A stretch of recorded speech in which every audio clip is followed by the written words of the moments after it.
Hola a todos, soy Ramiro Núñez, hematólogo del Hospital Universitario Virgen del Rocío y en los próximos minutos vamos a tratar algunos de los trabajos, vamos a presentar algunos de los trabajos más destacados presentados en ISTH en relación con la enfermedad de von Willebrand. Mucho contenido, hay que decirlo, fundamentalmente en relación con nuevos fármacos o fármacos en desarrollo clínico y que pueden cambiar el paradigma del tratamiento de la enfermedad de von Willebrand a medio largo plazo. Comenzamos con esta comunicación oral que aborda el HMB002. Es un anticuerpo monoclonal diseñado para aumentar la semivida plasmática del factor von Willebrand, evitando su degradación mediante la interacción con el receptor celular LFC neonatal. Se une a dominios, además, que están alejados de los sitios de interacción claves y además previene el entrecruzamiento entre las moléculas del factor von Willebrand, preservando la distribución de los multímeros del paciente. Es un fármaco que se administra por vía subcutánea. El estudio VELORA estudia o explora la eficacia y seguridad de este fármaco en un ensayo en fase 1-2 y que se distribuye en 3 cohortes que reciben dosis de 20, 50 y 150 miligramos. No hubo eventos adversos serios, no hubo interrupciones del tratamiento y ninguno de estos de los eventos adversos reportados estuvo relacionado con la administración de este anticuerpo monoclonal. En cuanto a los datos de farmacocinética, el fármaco muestra un aumento sostenido de los niveles tanto del factor von Willebrand como del factor 8 y se asocia directamente con una correlación funcional con las pruebas de coagulación, alcanzando el rango fisiológico normal de generación de trombina con la dosis de 150 miligramos, concretamente una elevación de 2,4 veces el nivel del antígeno del factor von Willebrand y de la actividad del factor 8 en esta cohorte.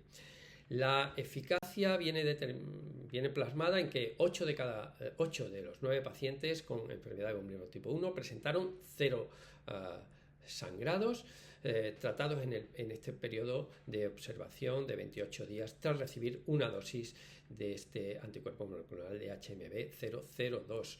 Una reducción drástica de la tasa generalizada de sangrados tratados de 5,8 a 0 después del tratamiento, como pueden ver en la gráfica.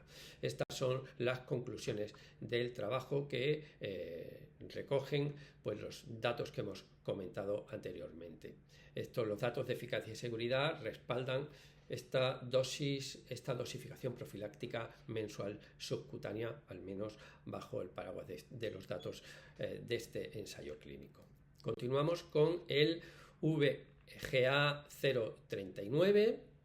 En este trabajo se presentan los resultados del estudio clínico del fase 1-2, el VIVID-3, en el que este ensayo evalúa la seguridad y tolerabilidad de este fármaco, el Latarcibart, VGA0039, un anticuerpo monoclonal subcutáneo dirigido contra la proteína S y diseñado para el tratamiento profiláctico de la enfermedad de von Willebrand. La Latarcibart va a estimular la generación de trombina en el sitio de la lesión independientemente del subtipo de factor von Willebrand implicado. Y hay 2 puntos claves: que no agota los niveles circulantes de proteína S y además que preserva la actividad del inhibidor del factor de la vía tisular tipo beta, que es crítico para asegurar que la acción procoagulante se restrinja localmente al sitio de la inyección, previniendo la propagación sistémica del coágulo. Este es el diseño del estudio, un fase 1-2 de dosis múltiple y 17 semanas de duración. 2 cohortes, una con dosis fija 225 miligramos subcutáneo y la otra dosis ajustada al peso. En ambos grupos reciben una dosis el día 1, seguida de 5 dosis mensuales de mantenimiento a partir de la semana 1. En total, pues se reclutaron 16 pacientes con un perfil clínico muy representativo, 50% de mujeres, 50% de hombres, y donde estaban además representados los 3 tipos de la enfermedad de von Willebrand, 1, 2 y 3. 3 pacientes además provenían de tratamiento profiláctico. En esta diapositiva vemos los datos de farmacocinética, donde existe una excelente correlación con una reversión de la actividad anticoagulante de la proteína C activada, que se mantiene de manera paralela a los niveles séricos del anticuerpo. En cuanto a la seguridad, los 16 pacientes completaron exitosamente el régimen del estudio y no hubo eventos tromboembólicos. Solo se notificaron 3 eventos adversos relacionados con el tratamiento, 2 episodios de cefalea grado 2 en un participante y una reacción leve en el sitio de inyección de grado 1. Solo hubo un evento adverso grave en relación con un sangrado gastrointestinal que se clasificó como no relacionado con el tratamiento. Aunque no está reflejado en la diapositiva, la monitorización de los niveles de dímero D, ningún participante presentó elevaciones clínicamente significativas, lo cual confirma que la tolerabilidad y la seguridad del fármaco es buena. Aquí vemos los datos de eficacia en cuanto a la reducción de la tasa anualizada de sangrados. Vemos que la reducción global es del 81%.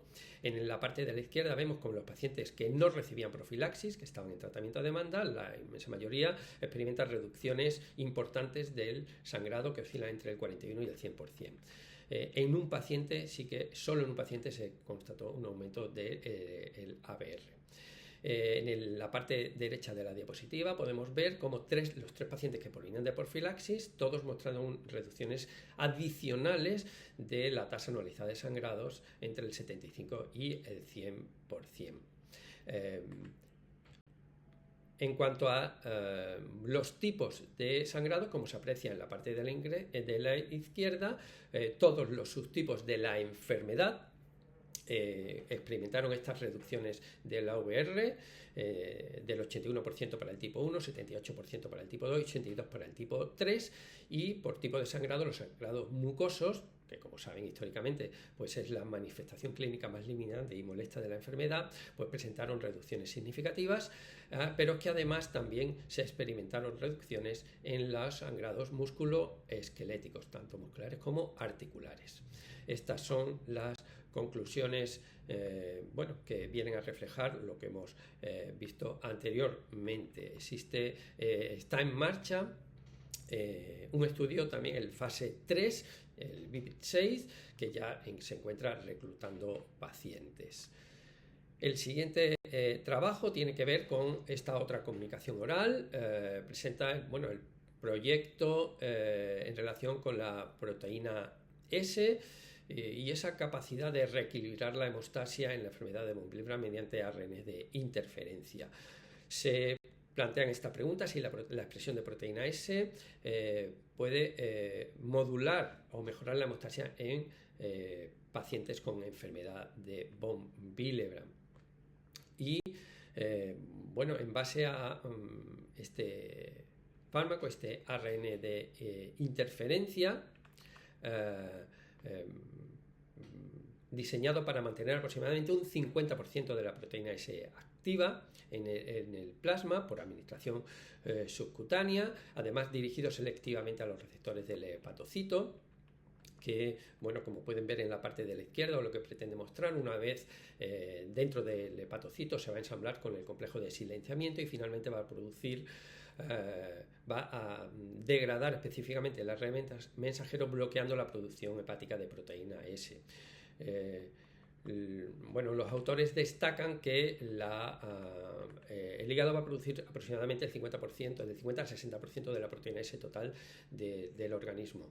Entonces, al degradar selectivamente el ARN mensajero de los hepatocitos, se garantiza que la proteína S sintetizada por otras células permanezca intacta, evitando un bloqueo total y protegiendo al organismo contra riesgos de efectos adversos trombóticos. La estrategia en vivo utiliza dos modelos de ratón modificados genéticamente que mimetizan los escenarios clínicos de la enfermedad de von Willebrand, porque uno de los modelos de ratón simula la enfermedad de von Willebrand leve y el otro una enfermedad de von Willebrand grave. En este contexto vemos que la generación de trombina pues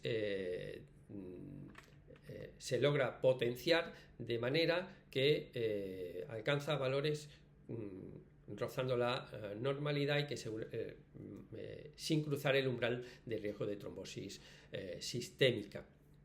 Y como vemos en términos de eficacia, el tratamiento con este RNA de interferencia demostró una eficacia no inferior a la de los concentrados de factor, según los autores, y además, aunque no está recogido en la diapositiva, ellos diseñaron un modelo de lesión articular donde el tratamiento protegió casi por completo contra la inflamación de una articulación de la rodilla, reduciendo drásticamente la puntuación de sinovitis y frenando la angiogénesis patológica en la membrana sinovial en un modelo de ratón. Estas son las conclusiones que recogen lo anteriormente dicho y además dejan abierta pues una línea de investigación activa donde la evaluación del impacto del tratamiento sobre la angiodisplasia y el sangrado gastrointestinal recurrente puede ser, como digo, una línea de investigación con este fármaco. En este otro trabajo presentado en uno de los subcomités se abordó el nanocuerpo biespecífico, el CAB V13A12. Basado en que el factor von Willebrand tiene una tasa de depuración constante a través de los macrófagos del hígado, este nanocuerpo biespecífico, que actúa como un enlace, por un lado se une al factor von Willebrand, como un puente se une al factor von Willebrand y por otro lado a la albúmina sérica, al asociarse a la albúmina, que cuenta con este sistema de reciclaje endógeno muy eficiente a través del receptor FC neonatal, se logra retrasar significativamente su aclaramiento, manteniendo tanto el factor von Willebrand como el factor 8 circulando más tiempo en el plasma. De esta manera, al unirse al dominio D', consigue esta acción. Desde el punto de vista para comprobar la eficacia de este fármaco se utilizó un modelo de ratón humanizado que mimetiza la enfermedad de von Willebrand tipo 1, con niveles basales de factor von Willebrand en torno al 10% y de factor von Willebrand en torno al 25-30%. Al administrar una dosis única subcutánea de este fármaco se observa una respuesta, como podemos ver en la gráfica, con aumento de los niveles tanto del factor von Willebrand como del factor 8 en torno a 2 o 3 veces con respecto al nivel basal. Y otro dato interesante es que el efecto terapéutico se mantiene durante al menos 10 días. En cuanto a la eficacia o los resultados, como vemos aquí, los ratones con enfermedad de von Willebrand tipo 1 representados por los puntos rojos presentan una prácticamente normalización o reducción del sangrado representada por los puntos verdes cuando se le administra el fármaco. Y como digo, con niveles muy parecidos a los que representan los puntos azules, que se trataría de ratones normales.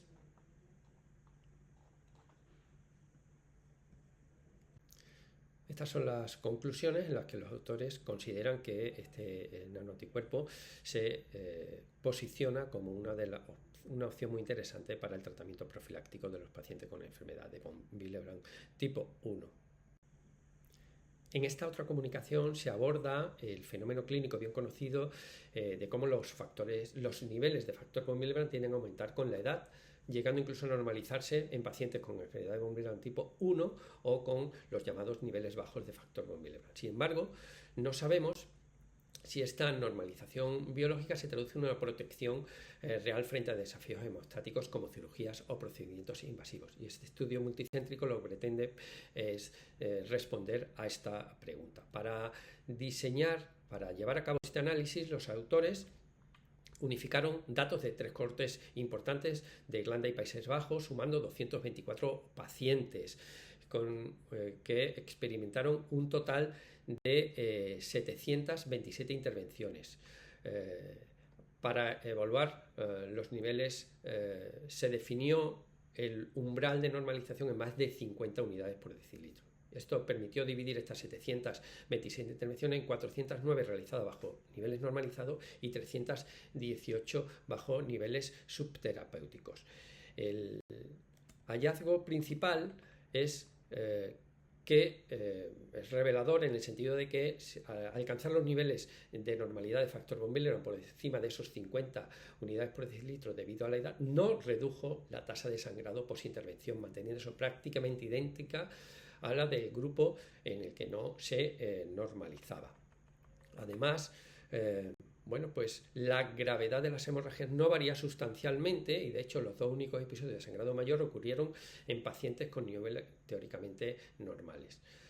Al comparar con la población general sin factor von Willebrand, los pacientes normalizados siguen sangrando significativamente más. Dado que el riesgo de sangrado persiste a pesar de tener factores, los investigadores analizaron qué sucedía con el manejo profiláctico de las 409 intervenciones del grupo normalizado. Y lo que hallaron es que cuando se decidió no dar profilaxis o limitarse únicamente al uso de ácido tranexámico, la tasa de sangrado se disparó hasta un 9%. En contraste, cuando se administró una terapia activa que eleva el factor von Willebrand, ya sea de hemopresina o factor, o concentrado de factor, la tasa disminuyó al 3,9%. Esto indica que la elevación transitoria y suprafisiología del factor sigue siendo necesaria durante episodios de estrés quirúrgicos. Con el objetivo de ayudar a los clínicos a tomar decisiones, los autores desarrollaron o han desarrollado un sistema de puntuación práctico basado en 3 características del paciente: el nivel histórico de factor von Willebrand por debajo de 30%, un score ISTH-BAT alto y un antecedente de sangrado grave tras un procedimiento dental o importante tras un procedimiento dental. Al aplicar este score, este sistema de puntuación, se observó una correlación de forma que los pacientes clasificados como de bajo riesgo apenas sangraban, un 1,9%, mientras que más del 30% de los pacientes identificados en este grupo como de alto riesgo sufrieron hemorragias post-cirugía, a pesar de tener niveles normales de factor von Willebrand en el momento del procedimiento. En cuanto a las conclusiones, como podemos ver, pues no debemos bajar la guardia basando solo en la edad y en que el laboratorio muestre niveles normales de factor von Willebrand, sobre todo cuando afrontamos intervenciones quirúrgicas, y que en este escenario omitir profilaxis que van a elevar el nivel de factor se asocia con peores resultados clínicos. Finalmente termino con esta breve alusión a la sesión plenaria la sesión plenaria Bas-Saller que llevó a cabo David Lillicraft en el contexto de los 100 años de la identificación de la enfermedad de von Willebrand. Hizo un repaso, este es el esquema que utilizó en la charla, no voy a entrar por supuesto, pero sí destacar que hizo alusión a problemas todavía sin resolver, como pueden ser las nuevas terapias en que van a terminar o la fisiopatología de la enfermedad de von Willebrand tipo 1 en relación con esos niveles bajos de factor von Willebrand, que queda todavía por aclarar, o aquellos aspectos relacionados con angiogénesis, inmunogenicidad o cicatrización de las heridas. En conclusión, vino a decir que en los últimos 40 años se había equilibrado, digamos, un poco la atención en relación con otras coagulopatías que está teniendo ya la enfermedad de von Willebrand, y que aún quedan aspectos que debemos abordar o que se deben abordar ampliamente para mejorar tanto el aspecto del diagnóstico fisiopatológico como del tratamiento de la enfermedad de von Willebrand. Y esto era todo. Muchas gracias por su atención.